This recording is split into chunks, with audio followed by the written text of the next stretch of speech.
ব্যস্ত Krishnanagar station, train ধরার তারা, মানুষের ভিড়, কোলাহল। সেই ভিড়ের মাঝে রিজার্ভেশন কাউন্টারের সামনের সিঁড়িতে প্রতিদিন দুপুরে নিঃশব্দে বসে থাকেন কয়েকজন অসহায় মানুষ। চোখে মুখে একটাই অপেক্ষা, কেউ একজন আসবেন।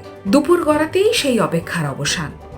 হাতে খাবারের প্যাকেট নিয়ে হাজির হন ওদের সবার প্রিয় মাইকেল দা।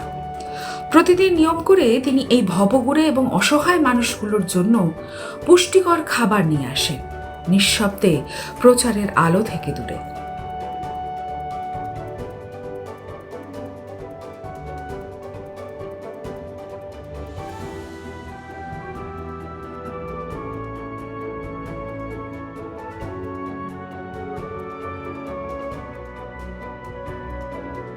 স্টেশনই যাদের ঘর, শীত, গরম, বৃষ্টি সব ঋতুতেই প্ল্যাটফর্মেই কাটে তাদের জীবন।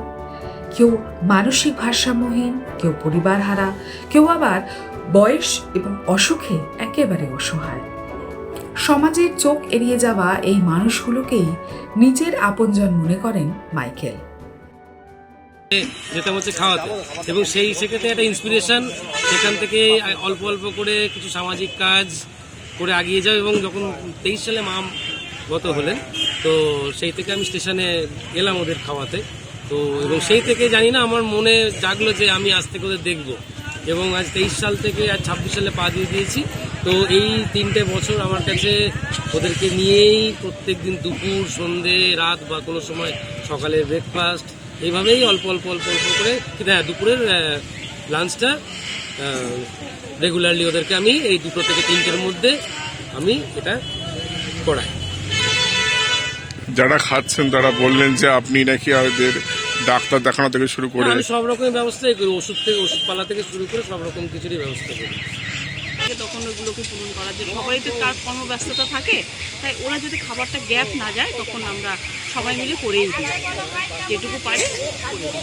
মূলত আপনারা কজন মিলে এখানে খাবার দিচ্ছেন? আমরা মোটামুটি আছি কয়েকজন, মাইকেল আছে, প্রীতম দা আছে, এই দাদা আছে, প্রায় মাইকেল আমরা কতজন হবো মোটামুটি তাও এখানে আমরা মানে আসি তাহলে 7-8 জন তো হবেই। মানে ওর সাথে আছে, মাইকেলের সাথে আছে, না সবার সঙ্গে আমরা সবাই আছি, মানে সবাই আমরা একসাথেই করি। কিন্তু ওর উদ্যোগটা তো ওর, তো ওকে আমরা একটু সাপোর্ট করি, ওকে একটু মানে দেওয়ার চেষ্টা করি যে আমাদের নিজেদের কোনো বিশেষ দিন অন্য কারোর বিশেষ দিন পালন করি, যাতে ওরা একটু। তিনি কোনো এনজিও চালান না, নিজের সামর্থ্য মতো প্রতিদিন খাবারের ব্যবস্থা করেন। শুধু খাবারই নয়, প্রয়োজনে ডাক্তার দেখানো, ওষুধ কেনা, পরিষ্কার জামা কাপড়ের ব্যবস্থাও করে দেন। এই কাজে তার দিদি এবং ভাইরা নীরবে পাশে থাকেন।